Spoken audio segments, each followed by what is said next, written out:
Welcome, welcome, welcome. So glad you are here. I am Ocean Robbins, co-founder of Food Revolution Network, and I am thrilled to be here now with Matt Frazier, who is founder of No Meat Athlete, best-selling author. I'll introduce him more in a moment, but we're going to talk today about fitness, about movement, about health and vitality, and how nutrition and exercise go together to create the vital health that we all want in our lives. The focus today is movement, the science of plant-powered performance.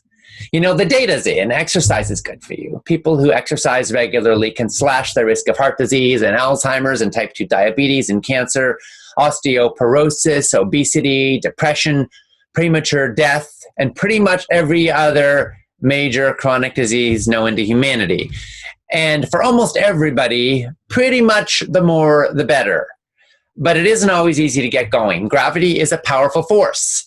And especially as we get older, more and more people settle into patterns and grooves where it gets harder to push back against that gravitational pull. And so we're going to look today at how you can optimize your fitness or how you can get going with your fitness if you don't already have it going. And we're going to look at some of the specific nutritional needs that come with high-level exertion for those folks who get into more serious, sustained exercise activities. And we are here today with Matt Frazier. He's an author, entrepreneur, and vegan ultra-marathoner. He's known, again, as the founder of the No Meat Athlete movement. His books have sold over 100,000 copies. He and his work have been featured in books by Rich Roll, Brendan Frazier, Seth Godin, and Kathy Freston. He's been featured in Runner's World, Trail Runner, Outside Health and Veg News, and in Sports Illustrated, People, Huffington Post, Forbes, Business Insider, WebMD, and many other venues. He works full-time at No Meat Athlete, and also he's the co-founder of Complement, which is a supplement that we are complement. It's a not supplement, but it is a complement to a healthy, whole foods, plant-based diet that we talk about sometimes in our work. He's also the founder of 80/20 Plants, based in Asheville, North Carolina, with his wife, 2 young children, and rescued dog. Matt, thanks so much for being here. It is my pleasure, Ocean. Thank you for having me, and I'm looking forward to sharing some information. Wonderful. Well, we got a broad range of folks in our audience. Some people are, ultra marathoners and super athletes, and other folks maybe would better be defined as couch potatoes, who are trying to get going. And for some folks, just walking a few minutes a day is kind of a big deal. So recognizing there's a big range. For the people who are kind of early stage, what is your top advice for how to get moving with an exercise program? I mean, a lot of it depends on what your motivation is. Really, the key, regardless of what the motivation is to make the exercise, enjoyable and as easy as possible. Which it sounds like we were all kind of have this idea like no pain, no gain. That's really a very old, outdated idea, because the things that hurt, they typically just don't last long. We don't make those last because of our willpower.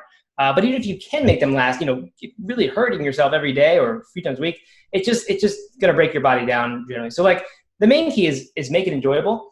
Yeah. And like I said, that comes in the form of making it easier, meaning really walking up and down hills. That's not a bad place to start at all. You don't need to go out and run a half marathon or be running 3 miles a day. Get started by the smallest steps possible. And honestly, if it's going outside and walking, 200 yards to the end of the block and back, if that's where you begin, then that's where you begin, and see if you can put together a week straight of doing just that. And then, if you manage to achieve that week straight and you manage to not procrastinate and you don't skip days, then let yourself do a little bit more. But by purposely even holding yourself back a little bit in the early going, you can really kind of increase the excitement in your brain about that next step. Leave yourself wanting a little bit more, which sounds, crazy when it comes to exercise for some people. It really can be done. And the other thing is you can do what you can to make the experience one that is pleasurable for you. So I know you just mentioned I was an ultra marathoner, but I haven't done any serious running in years, because after I ran a 100-mile race, I really kind of lost the motivation to do that. I was not expecting that at all. I thought I'd be doing that forever. But I felt like I had achieved the goals that I wanted to achieve with that. And then it was I'm not interested in running now. So Yeah. In the past couple of years, I've really struggled to like find something again. But the things that I have found are the things that are actually fun. So, and that I just enjoy for, their own sake. So I play soccer with my son. We're playing some pickup games with other parents and his kids. Like that's one of my favorite exercises of the week. And then just taking my dog out for a walk, and I can listen to like a language learning app or a podcast. Like, that doesn't seem like exercise at all to me. That seems like my chance to get out and learn Italian. But it's also it's also walking up and down hills, and turns out to be a really great form of exercise. Yeah, beautiful. I ran a marathon when I was 10 years old. I've run a couple of them in my life, but that was the first one. And it's kind of an interesting story because my school had a jogathon where people were donating money to the school and kids were raising money, pledges for a quarter-mile track. So how many times could you run around the track? And I had people pledge, I'll give you $1 for every quarter mile. They expect it to be out $5, and then they get the bill for $105 from the school. And they were like, what? So, but it was a pretty fun experience for sure. And I also had, after I ran my second marathon, I felt like, okay, goal check, done. And it's interesting that sometimes motivation can be a really compelling force. But then once you get to a goal, like what's your next goal? And for me, I didn't actually aspire to be like a competitive athlete for the rest of my life. But then as the years went on, I kind of took running for granted and stopped doing it altogether. I was like, oh, check, got that done.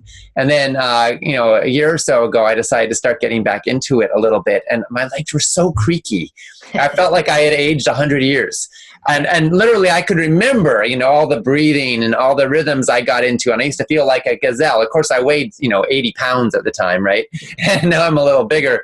I felt like a clunky dinosaur or something now, and my knees hurt and my hips hurt and everything. So rather than try to be who I used to be, I decided to be who I was now and start with going really slow. I mean, I used to, I was pretty fast in my day. I actually was one of the 10 fastest 10-year-olds for 10 kilometers in the US. Back in my day. But now at 46, I was slower than I was at 10 by a long shot, and couldn't go nearly as far. And that's kind of humiliating to be showing up by your 10-year-old self, But what I found was that I just had to start where I was. So I literally started with, can I jog super slow for 5 minutes, right? And that I could do. And it was a little painful, but it was okay. And then 6 minutes and gradually building up. And then I moved to, 2 miles. And I'm still doing 2 miles, but I'm getting faster at it. And I love listening to things, which I, didn't have back in those days. And I get to learn and grow, and I'm out in nature, and it's become part of my regular morning routine. I actually alternate. One day I jog or run a couple miles, and I time it just to have fun tracking it. And then the next day I'll do some strength workouts. And it all takes like 15, 20 minutes, and that I can fit into my daily routine. And the alternation feels great. And I'd love if you could talk for a minute about aerobic exercise and strength exercise and kind of the pros and the cons of the two and what they each are. Sure, absolutely. And by the way, I should have mentioned, like, you can totally do different types of with running or whatever. You can do meditation, that sort of, like, there are all kinds of activities you can do while you're doing, even also strength exercise, that just add so much to the experience. But as far as aerobic versus strength, they've obviously both got benefits. We need both of those. They're both going to help you. The aerobic, of course, is going to have the cardiovascular benefit and the endurance benefit, just so whatever your exercise of choice, you can kind of sustain that longer. And just lifestyle exercise, you can sustain that and not feel like you have to opt out. And strength, of course, builds muscle mass, burns fat. So, especially as you age, very important thing to keep doing for bone strength and everything else. They each have their cons. The aerobic exercise tends to take longer. It can be less, it is less intense, so that it can be more enjoyable. You can do some of these things that, it's if you're in a hard, CrossFit workout, it's actually hard to focus on something else that you're listening to or meditating or whatever, because your brain shifts into this totally different mode when you're in that kind of state. It's really kind of a survival mode. So, and then strength, of course, nice that you can get it done really quickly. The downside, it does have an injury risk that, there's sort of the traumatic injury risk that happens that you don't have with endurance or aerobic exercise so much. Surely you can have overuse injuries that will slow you down and prevent you from doing more of that exercise, but they're not going to have major impact on your life the way that, especially as you age, a bad exercise in the gym or, even with body weight exercise could do. On the flip side of that, though, that injury risk tends to be in the early going of strength training. Once you are over the hump, you actually have a reduced injury risk because you develop the strength in stabilizer muscles that will help prevent falls.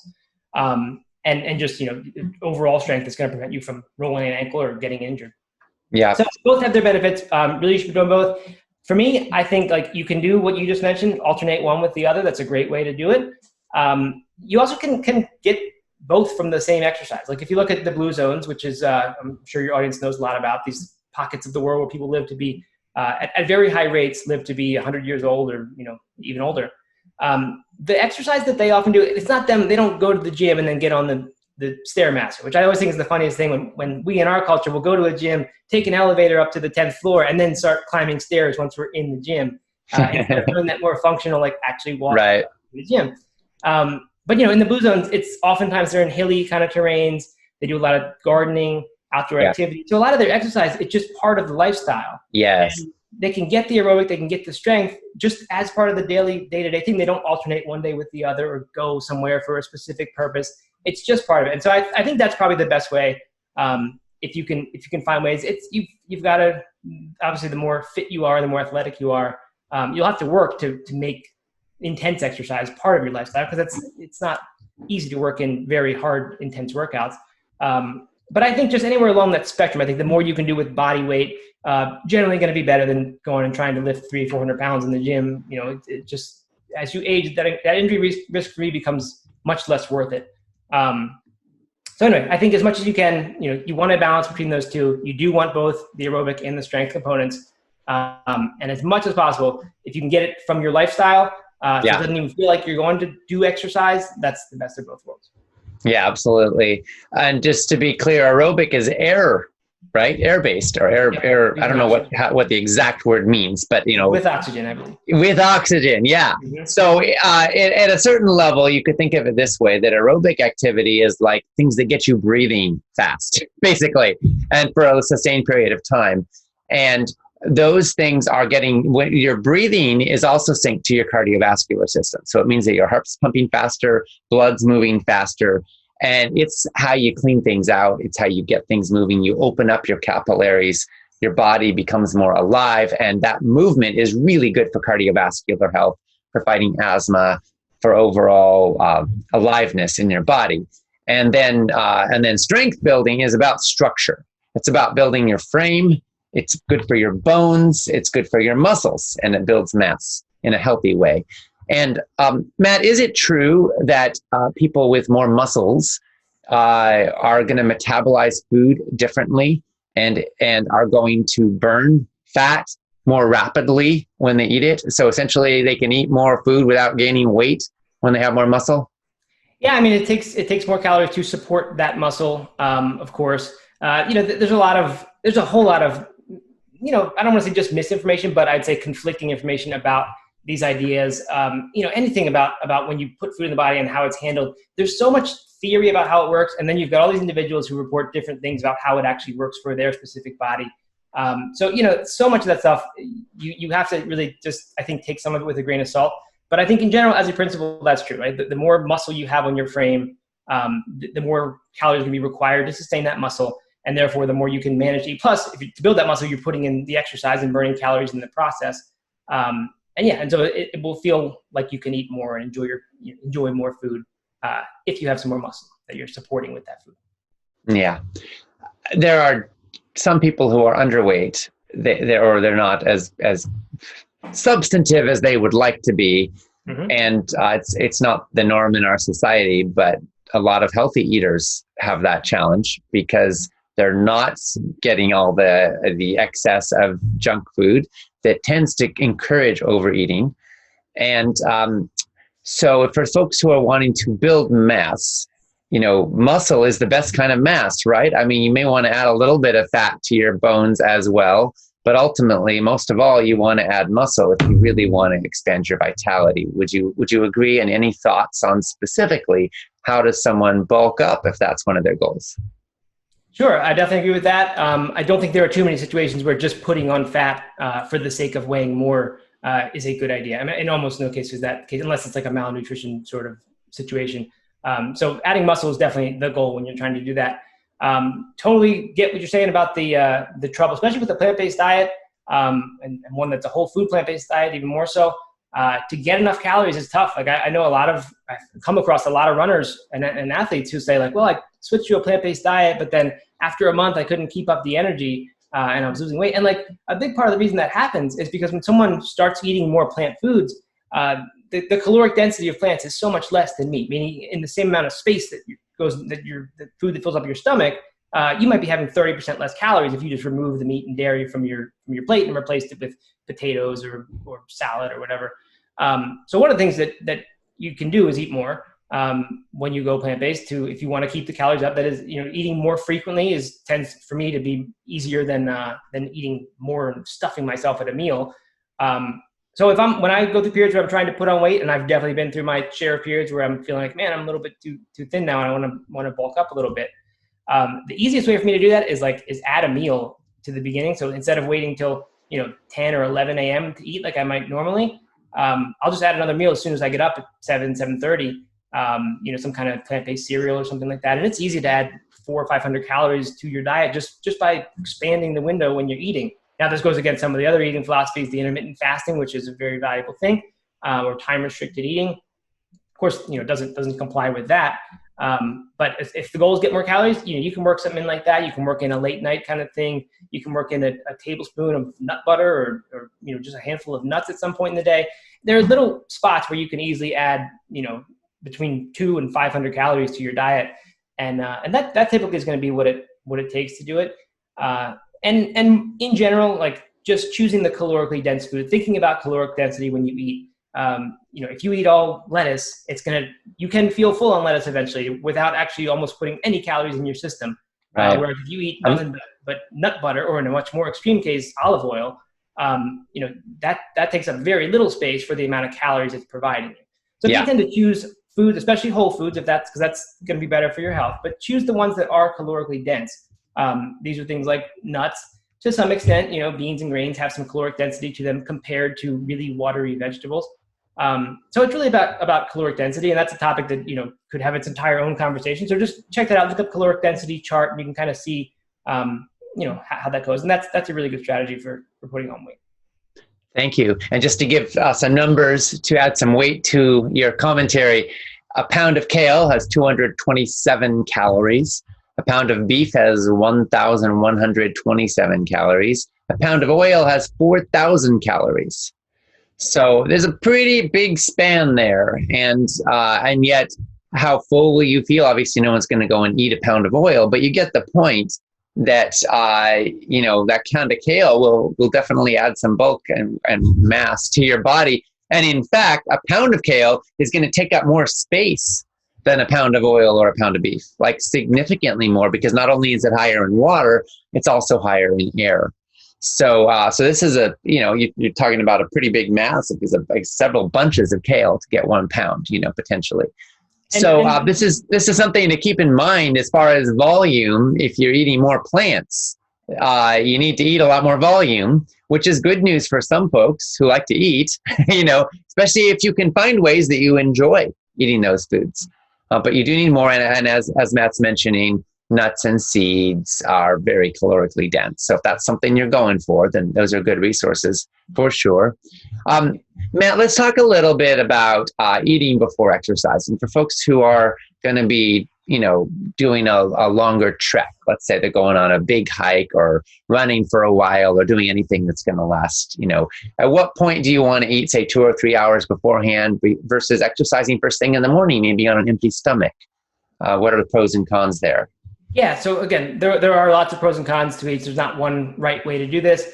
One of the big things to get across is as a culture, we tend to eat way too, because really we're sold on the idea that we need to eat and drink all these fancy foods before every single workout or during every single workout.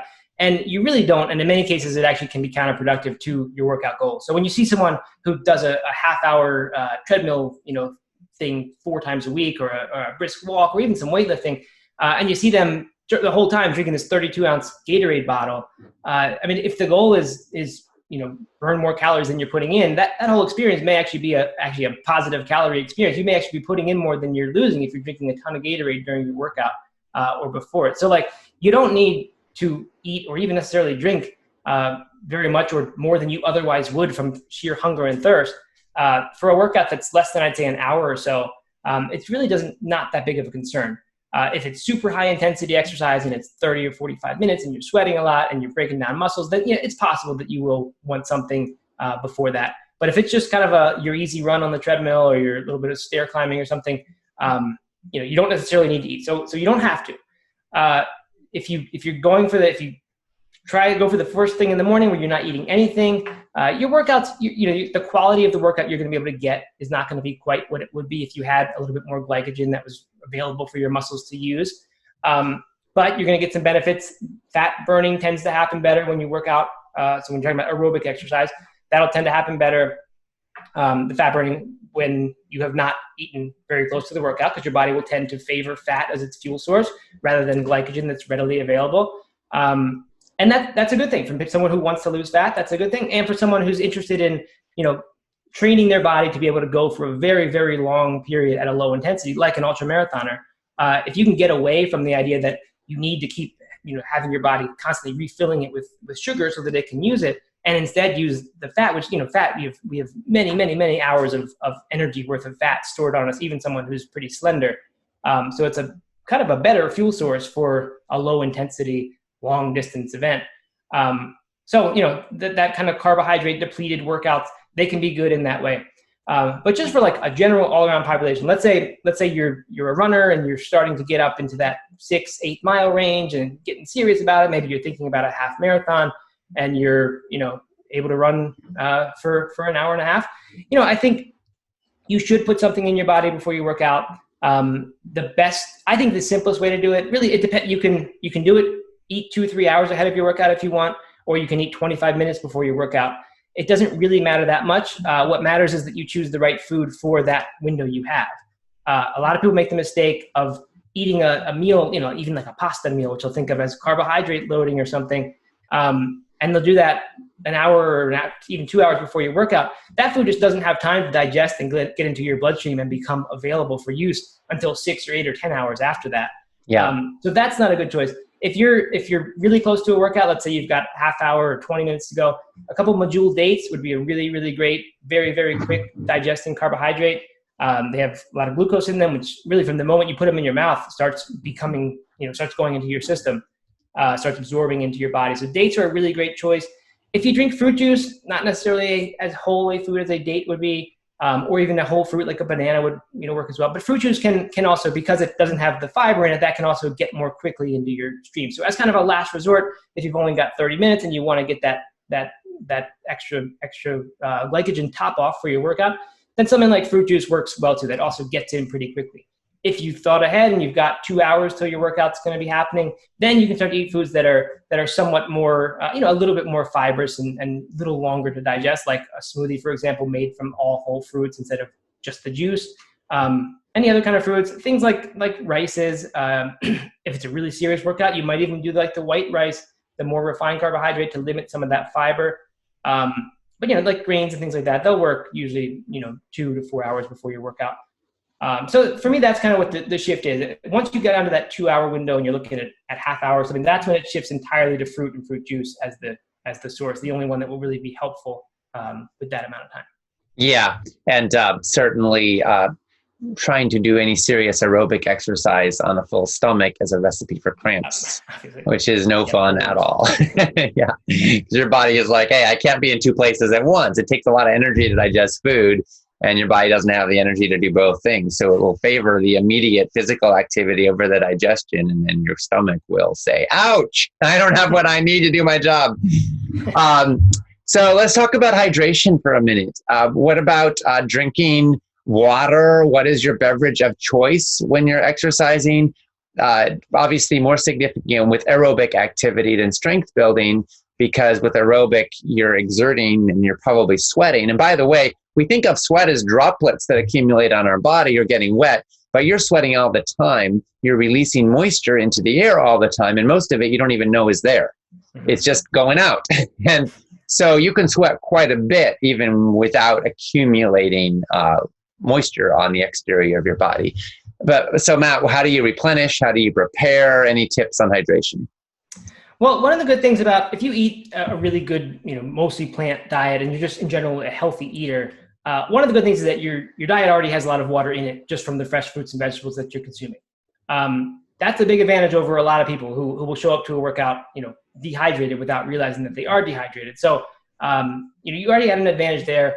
Often you'll see the advice that says like half an hour before a workout, you might want to have 8 to 12 ounces of water. And that's not a bad idea if you have any suspicion at all that you might be somewhat dehydrated. And it turns out a large amount of athletes, even, marathoners, strength athletes, when they survey them and actually study them, it turns out, even people who are at the top of their game are often dehydrated before they start. So not a bad idea to take in some excess water in the hour before your workout.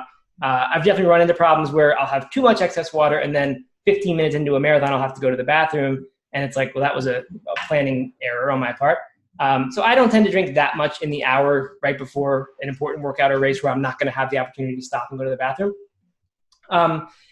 Beyond that, I'm really a fan of just drinking to thirst. Again, this comes with the asterisk, I guess. Like, you have to be eating a good, balanced, whole food, lots of fresh fruits and vegetables diet in order to really be able to trust your body's thirst mechanism. Because if you're eating, Doritos and all this excess sodium and salt on things, then you're going to be thirsty just as soon as you eat that. But that's not really a taste that's supposed to exist in nature, right? So that's kind of tricking your body. So drinking to thirst, I think, is really one of the safest strategies. And I say safest because there are a lot of people who assume like, well, I'm exercising, I'm running a half marathon, or more often the problem happens in like a marathon distance. If someone just keeps drinking water because they think they're supposed to, like their body's not giving them any thirst signals. They're just saying, well, I'm exercising, I should be drinking X amount of ounces per hour. You can actually get into trouble with that. There's something called hyponatremia, which is what happens when you take in way more water than would be balanced by the amount of electrolytes you have, plus you've lost electrolytes from sweat. And that can actually be a really dangerous condition, as dangerous as dehydration. So there's this balance once you get into those longer distances.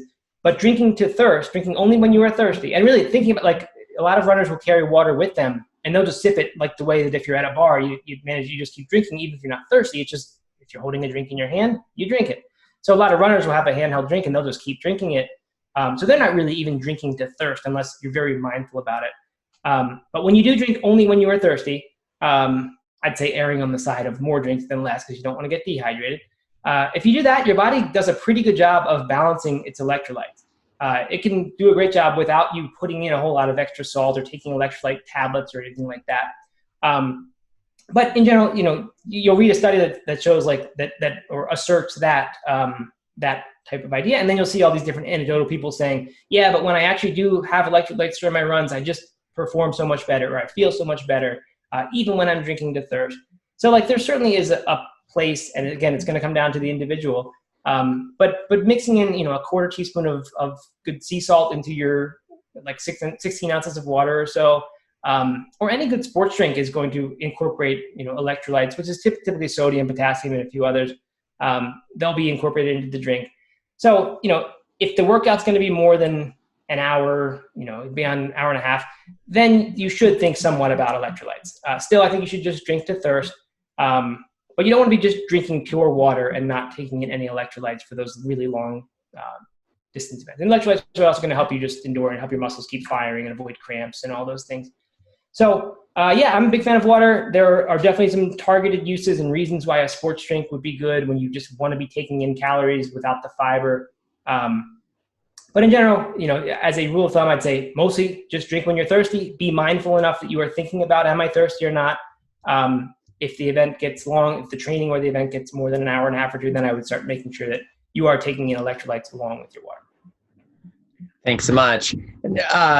Gatorade is probably the most popular sports drink in the world, certainly the most heavily advertised. And the ingredients in Gatorade thirst quencher are water, which is a perfectly good thing, sucrose, which is sugar, some of it perhaps from genetically engineered beets, some from cane, dextrose, which is another form of sugar, citric acid, natural flavors, which could be just about anything. And then they got some sodium chloride, which is your basic table salt, sodium citrate, potassium phosphate, flavoring, and coloring.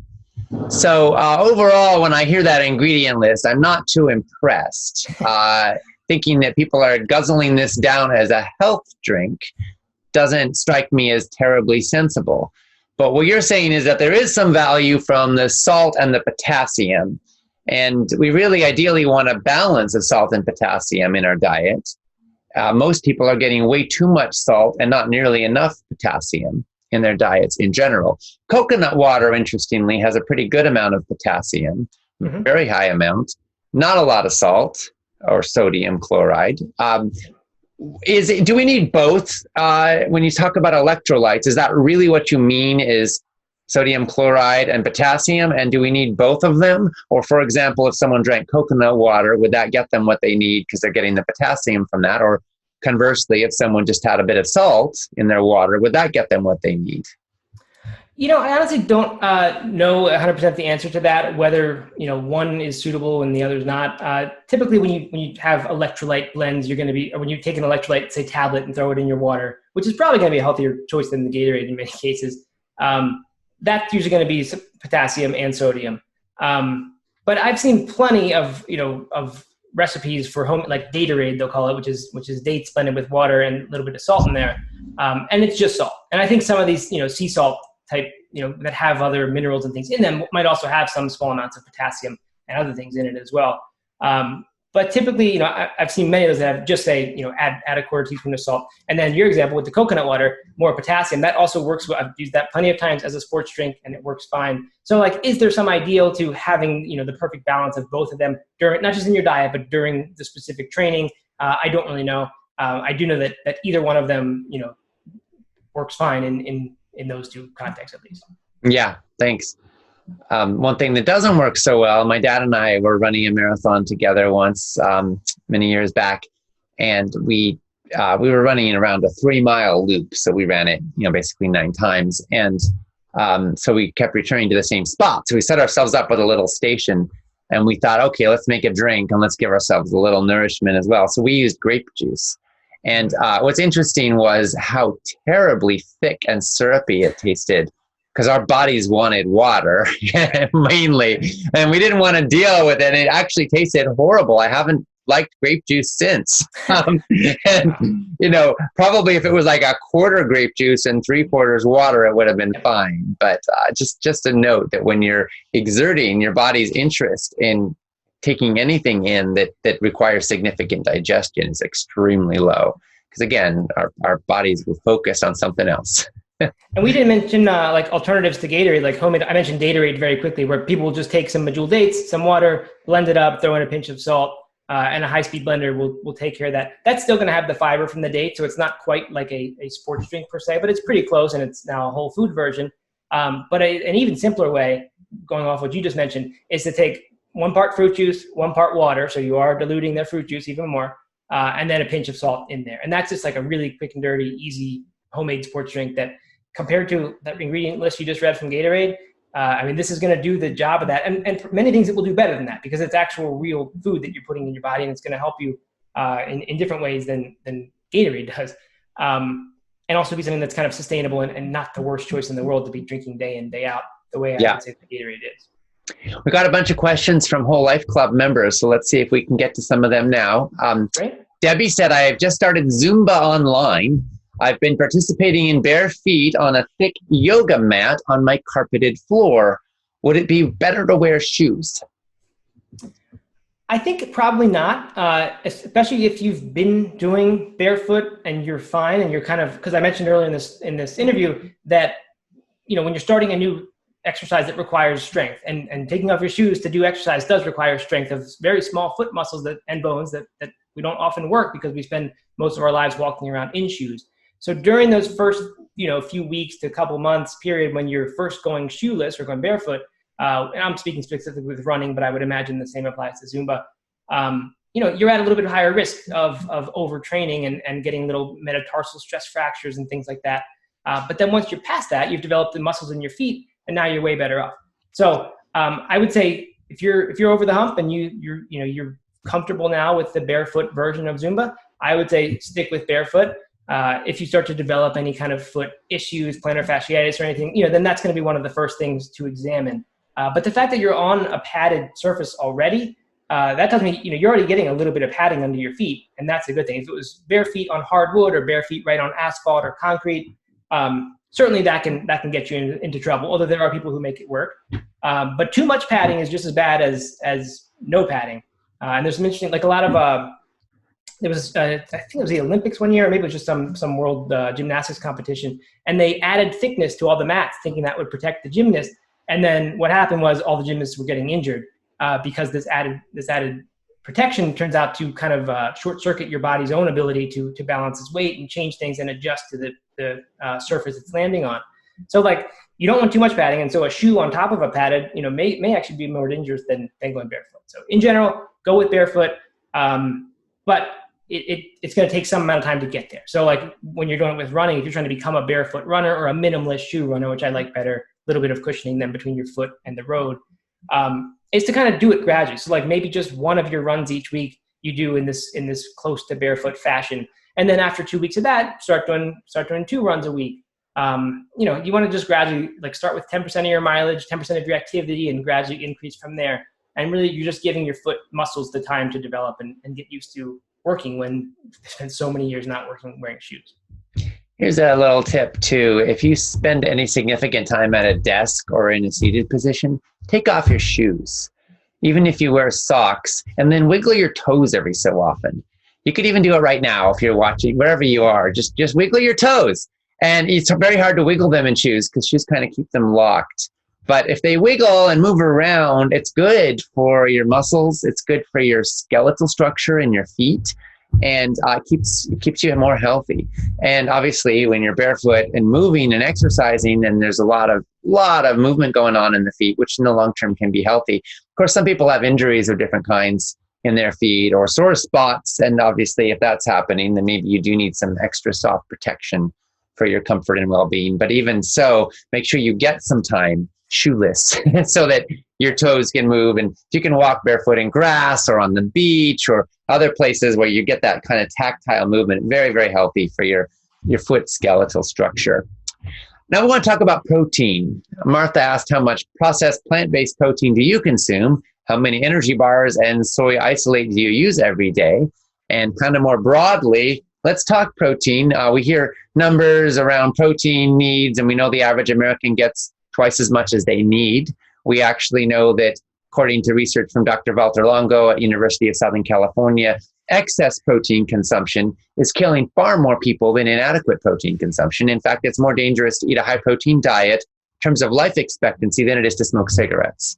But we also know that most of that protein is coming from animal products, and that when people eat a plant-based diet, they're almost invariably going to have lower protein consumption, which is a good thing. But we want to get enough. And athletes need more, right? Can you talk a little bit about that? And how do you approach it? Sure. Yeah, athletes do need more. Partially the more that they're getting is just from increased calorie consumption. And if they're consuming 10 or 20% more calories, then even if they're following the same protein, carbohydrate, fat ratios as a sedentary or just average person, they will automatically be getting more protein from more calories. But athletes, maybe those ratios would even vary. I've seen recently some of the guidelines have been updated where athletes do actually need a slightly higher ratio of protein. So the answer to the question, I have almost zero of the things that she mentioned in that question. I think she said plant-based processed protein, energy bars, and soy protein isolate. The only time I get any of those things is when I, once a month or once every 2 weeks have the grilled Beyond Burger or whatever. And I don't view that as a health food at all. I think that's one of the worst. I love that we have that option now. Well, I kind of love that we have that option as long as we can control our urges to have it. But I don't love that people view it as a health food. That people start saying, this is high protein, so this is better than other plant foods because it's high protein. That to me is such a mistake. So I don't eat any of that stuff in order to get protein. I eat the burgers or the whatever they are. I don't know who makes the hot dogs these days. The tofurkey dogs. Because they taste good and it's fun and it's, associated with a certain situation, and it adds some amount of joy. But that's a pretty rare thing because I don't view that, like I said, as a health food at all. So I don't eat any of those things. The last two energy bars and the soy isolate, like those are convenience foods. Those are the one thing they have going for them is that they make it convenient to get some extra whatever they are providing you. And often that's protein is what they're trying to get. I just don't, I think if you're needing to use those to get the extra protein, I think much, much better is re-examine the rest of your diet and figure out how can you get more whole food proteins into your diet instead of thinking the energy bars and soy ice that are a good thing. Because I think in general, like you may be getting 10, even if you're 10 grams shy of the protein recommendation intake, whatever it is, I might rather be 10 grams shy of that than eat soy isolate or energy bars. I just don't think they're a good thing for your health. So I would say, almost none of that. Another good example of this, I mentioned the 100-mile race I did. That was probably 5 years into my being vegetarian and then vegan. And I had always assumed protein. You got to have protein. You got to at least have protein powder if you're eating a plant-based diet. And so I always had just sort of trusted that I had to do that.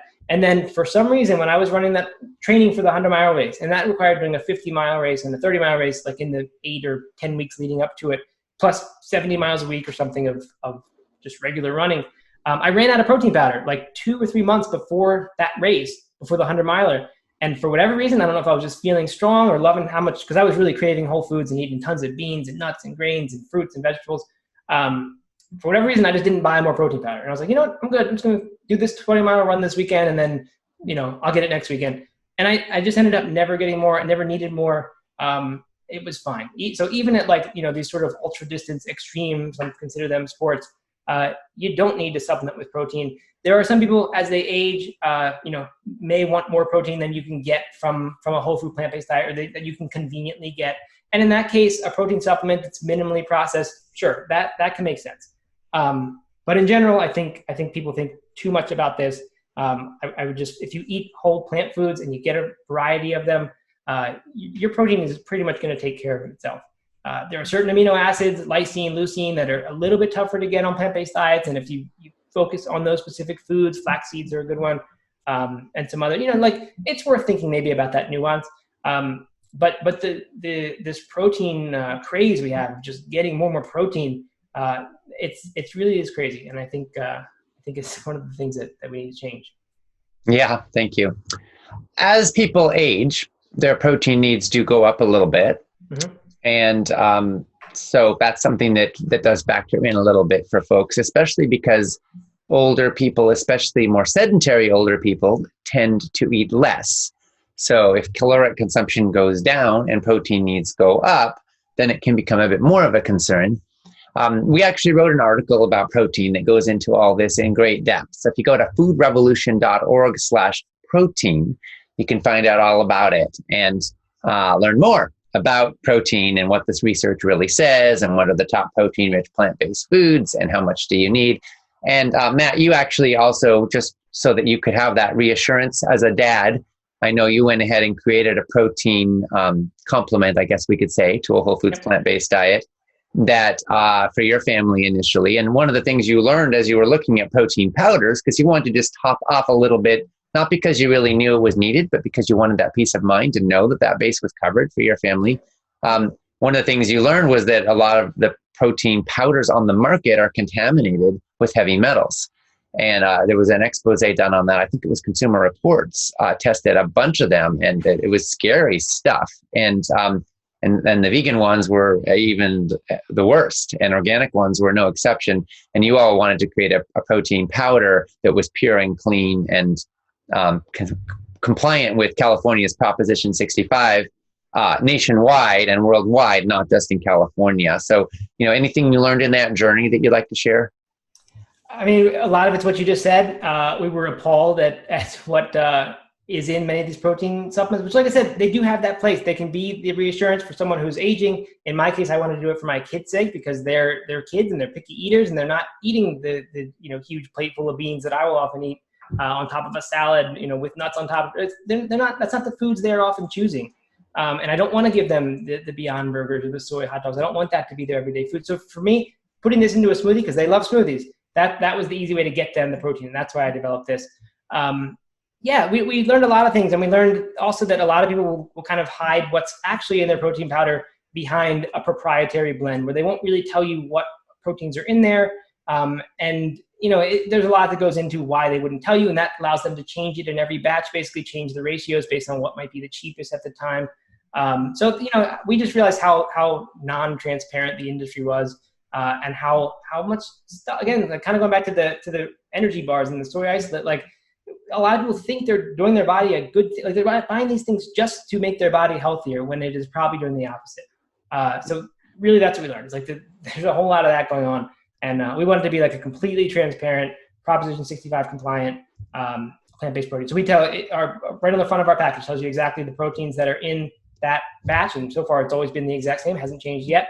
But exact percentages, so that it's not just like the very cheapest one is 99% and the other 1% of the proteins in there are just the soy isolate or whatever. So that's it. It's called Complement Protein, and I hope you check it out. And there's a link to it from the article we wrote about protein. So if you're interested, you can find out more. Robin said, I have questions. I used to be very athletic as well as a ballet dancer. Today I've developed a bad habit of living a sedentary lifestyle. My body went through a lot of trauma. I want to start with somatic body awareness, and I know I need to keep moving or exercise my body more often. I ended up with breast cancer as one of the causes. Is there such a thing as a sedentary coach that helps people change from a sedentary lifestyle to an active lifestyle? I've been struggling to find the right information. I was told I do not need a physical therapist and not a physical fitness trainer, but something in the middle. I have no idea what is the word to identify. Maybe you know. So I actually don't know. But what I do know is that like a much, much more common, because I don't think a lot of people are mindful enough to say, I'm too sedentary, I want to get active. Often it shows up as I'm overweight, I need to lose weight, but I don't know where to start, or I'm restricted from doing a lot of exercises. So I would look in that direction. I actually have a friend here in Asheville where I live who runs a company, I think it's called PlayFit. And it is for people who are more overweight than ideal for even getting started with an exercise program. And the way she does it is focuses a whole lot on the play aspect. And I think that's really, so while I don't have an answer as to like who you can look for, although I am sure there are lots and lots of people out there who will help with that sort of thing. And I would start by looking at overweight training and just sort of ask those people if they have any idea. But the play is a perfect example of making something more enjoyable and making it easier, like I mentioned at the beginning. Because I think that's the key. Like that's what that person will do for you, is they will help you begin doing exercise in a way that doesn't even feel like exercise. But in the stage where you are, we're very, very sedentary, even a little bit is going to begin to benefit you. And more importantly than the benefits it causes your body in say the first month of doing it, because like I said, when you walk 200 yards down the block and then back, you're not really doing a whole lot for your body. You are getting things moving, and that's a good thing. But the changes aren't going to show up, in 2 or 3 weeks of doing that. You're not going to see differences. But where the change is going to happen is going to be in your brain. You're going to start to be wiring your brain to say, I actually can keep promises I make to myself about things I'm going to do, as long as those promises are small at first. And they start to say, I have this you're building a habit, right? It's a habit loop. You have the cue, whatever it is that says it's time to go exercise or to go, play or whatever the thing is that is like exercise. Then there's going to be the activity itself. And then when you come in, there's some sort of reward. Often it's just the intrinsic feeling of I did my thing today. But you can also work in other rewards. But the point is that's what you're building in those the very small steps, gradual, make it enjoyable, make it easy approach. That's where the results are going to be in the first month. So you're not going to see those, but you'll start to feel them as you get in, and as you start, making X's on a calendar. And you see you've done 20 straight days of some kind of movement. That's where the habit gets formed, and then from there you gradually start increasing the volume and the intensity, so that maybe 3 or 6 months in, you're starting to really see some serious changes. Not to say that all changes are going to take that long to show up, but it's worth understanding that like the first step to doing it is rewiring your brain. So that's where making it as enjoyable as you possibly can and as easy as you possibly can, where those come in. Yeah, I find that listening to an interesting podcast or audio book or doing it with someone I love makes it a whole different experience. Oh, yeah. I'm no longer fighting to do something using my willpower. I'm now in an experience that has its own pleasure. And I've had some runs where I don't want it to stop because this podcast is interesting. I want to hear what happens next. And I'll do a little extra just to finish that section, And so anything you can do to find yourself loving your experience. Dancing is one for me too. where I just come alive and the music is moving me. And I find myself doing things that I'm like, wow, I didn't know I could go for that long, that high intensity. I'm like breathing intensity and sweating up a storm. And I'm so in it that it's just fun. But here's the thing I want everyone to remember. If you are somebody who struggles to get going, every step you take will build momentum and make the next step easier. Not entirely linear. Sometimes you'll be sore and tired and it's a little hard. But in the longer run, the trajectory is clear. When you set a goal and then you beat it, it gets easier and easier to keep going. And a 10-minute mile, which is a huge task for somebody at one stage, becomes easy later. And then a 9-minute mile becomes viable as a possibility. And maybe even an 8-minute mile, and you keep going. So there's this sense that you will build strength by doing things that build strength, and then you're stronger. And then it's easier to do. And it's amazing how habit forming that is. Your body just gets comfortable and familiar. And instead of, see, your brain has a really hard time creating new patterns. But once those patterns are there, the groove is established and it gets easier to stay with it. And there's a lot about exercise that is about those grooves. So just have a lot of compassion for yourself if it's hard and know that it won't stay that way. Same is true with healthy eating, by the way. Taste buds change, saliva changes. Studies have shown that people who eat kale, for example, one time, if it's the first time in their life, it tastes super bitter to them. By 10 times or 15 times, it starts to taste sweeter. That's literally because their saliva is changing and it's now digesting it in the mouth differently, and then it starts to taste different. It's kind of amazing. Running is the same thing. Strength working out is the same thing. It starts brutally hard. You're like, oh God, do I have to do it? No, I don't want to. And then eventually it's like, oh yeah, I love it. And that's what you're going for, is that feeling of aliveness and vitality. Absolutely. One thing to add really quick, Ocean, is the perfectionism trap that a lot of people fall into when they talk about forming these new habits. People will get into exercise routine and they'll start to be in love with the idea that they never miss, and that they flip some switch during some moment of inspiration or motivation, and they say, this is it, this is the new me, and you have changed. And that's true to an extent. Like, that does begin. All the things you just said, this sort of virtuous cycle, this spiral of success that begins to happen as the harder exercise gets easier, as you get stronger and you're getting results faster and faster. There is that. What destroys it is the attitude of, if I miss one day or if I miss one workout, then I'm finished. Then everything I've worked for is done. And unfortunately, that's not how your body works. Your body doesn't lose everything when you miss one day, 2.5 weeks into your exercise program. But a lot of people have this thing in their head where they say, if I miss, then I failed and I'm done. And then the story starts, and it's just like this other time when I failed. I can never do anything and make things last, right? We all have some version of that. But just get past it. If you miss, and that's one of the great things about starting small is that if you miss, it's not that big a deal. You didn't get your 200 yards in today, or your half a mile, or your 1 mile, right? Get it in the next day. There's the don't miss twice rule, where you just don't allow yourself ever to miss 2 days in a row. I really like that rule. It's not the end of the world if you miss. Like that, like you said, with self-compassion, it's so much easier or it's so much better to have that attitude that says, I'm building this thing, and it might be 3-4 steps forward, and then every now and then one step back, and that's okay. It's not complete failure when you miss one workout. Yeah, thank you. Got a couple more questions here. Well, I'll address this one. Kate said, as a long distance runner and triathlete, I find it hard to get enough iron in my diet. I have to supplement, as do many of the cross-country runners I coach, both men and women. I'm curious if you have any thoughts on getting enough iron and what you think the minimum ferritin level should be for athletes to perform at their best. Well, Kate, thanks so much for asking, and congratulations on being a distance runner and triathlete. We did write an article about iron, and if you Google Food Revolution iron, you'll pull it up, and it tells you all about iron-rich foods, iron-rich plant foods, different types of iron. For most people, the critical thing to know is that there are two basic types of dietary iron. There's heme iron and non-heme iron. And heme iron is the type that is found for the most part in animal products. Non-heme is the only type that is found in plant foods. Heme iron is more bioavailable, but it's also more sort of forcibly absorbed. So basically, if you eat heme iron, your body will take it in whether it needs it or not. Non-heme, your body is more selective. So bodies that need iron will tend to absorb it at a much higher rate than bodies that don't need it. The nice thing about that is that because iron is, there's a perfect amount, And if you get too much, you have problems. And if you get too little, you have problems. And the range isn't that wide. With non-heme iron, you've kind of got your body's own intelligence working for you to decide how much to absorb. With heme, there is a real danger of getting too much. And as with protein, excessive iron consumption is causing a lot more death and disease than inadequate, which is interesting because most people don't think of it that way. But excessive iron consumption is directly linked to dramatically higher risk of cardiovascular disease and type 2 diabetes and a lot of other health problems.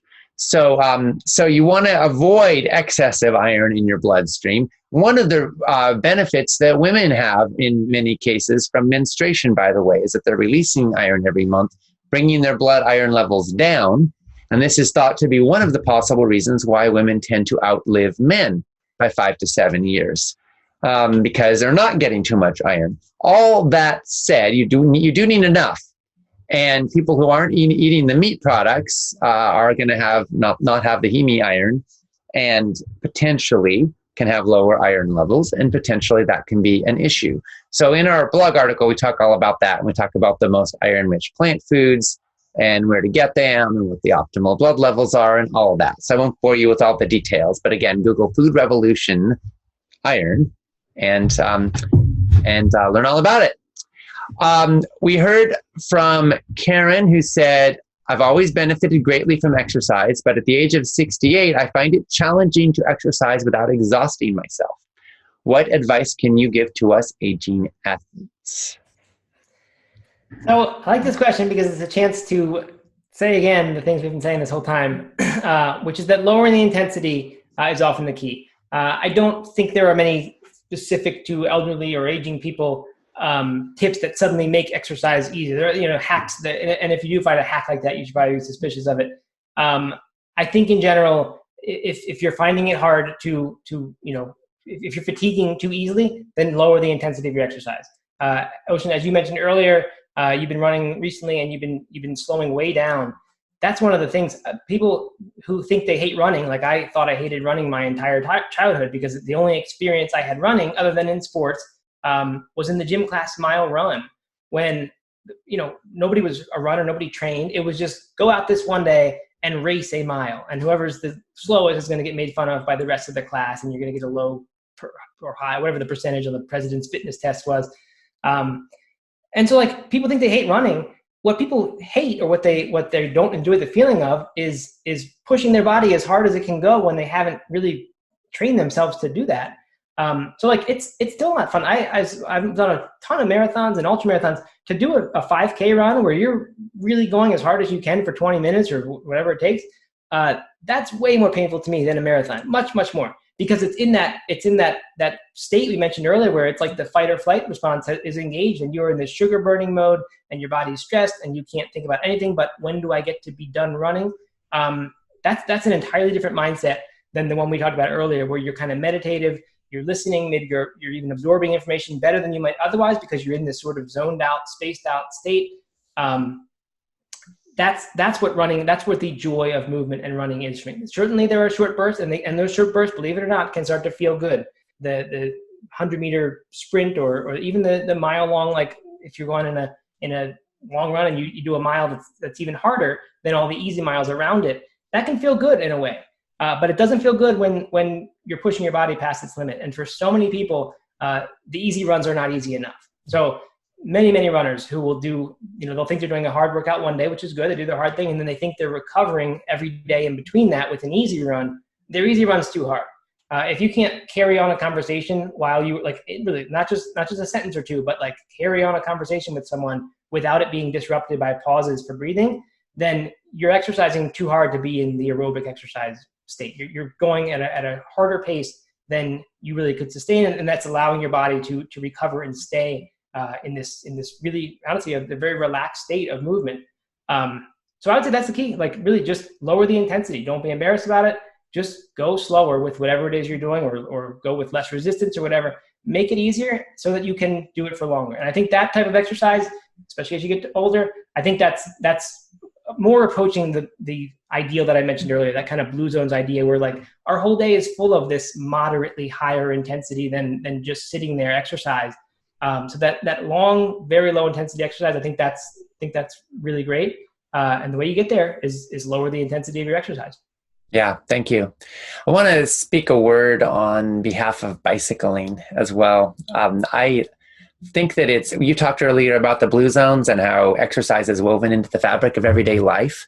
Bicycling is one way. If you make that a significant part of your transportation system, then you can have exercise built right in. And, bicycling isn't great if you're picking up a mattress or, a bunch of groceries.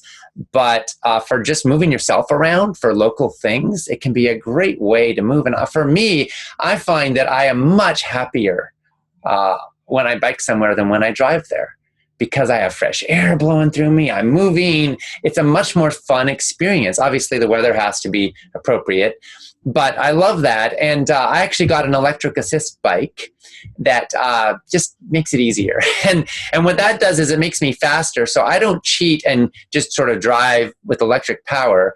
I pedal as hard as I can, and I go faster. I'm going like 25, 27 miles an hour when I'm really, really motoring. And that means that I get to my destination faster, which means I don't have any excuse. So it's like, oh, I don't have time to, I'm going to, head across town for something or pick something up at the store. I could say, oh, I don't have time, I have to drive. But with my electric assist bike, it's like, it's not any slower. It's like 5 extra minutes.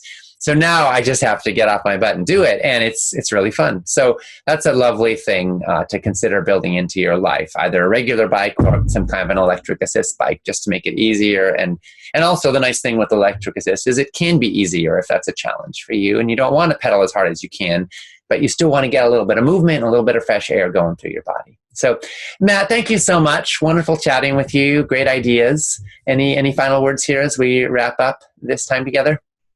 No, not really. I think be kind to yourself, self-compassion. I think there's so much habit change research, and so much of it really, there's so much ins and outs and things you can do and hacks and ways you can change your environment. There's all this stuff.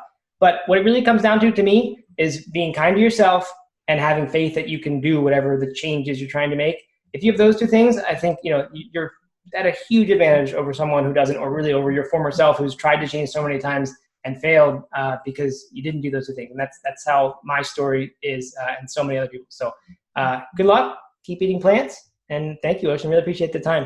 All right. Keep eating plants, good luck, and keep moving. Thanks, Matt. Thanks, everybody. Have a beautiful day. When it comes to cancer, Alzheimer's, diabetes, heart disease, and other chronic illness, what really matters isn't how many books you read, how many webinars you attend, or how much you know. What really matters at the end of the day is what you eat and how you live. The science has given us what we need to know. Now it's time for action. It's time to implement and optimize your healthy lifestyle. It's time to get results. It's time to say goodbye to confusion and hello to clarity. It's time to say goodbye to bad habits and hello to good ones. It's time to fall in love with foods that love you back. It's time to join a community that will support you in achieving your goals. It's time for Whole Life Club.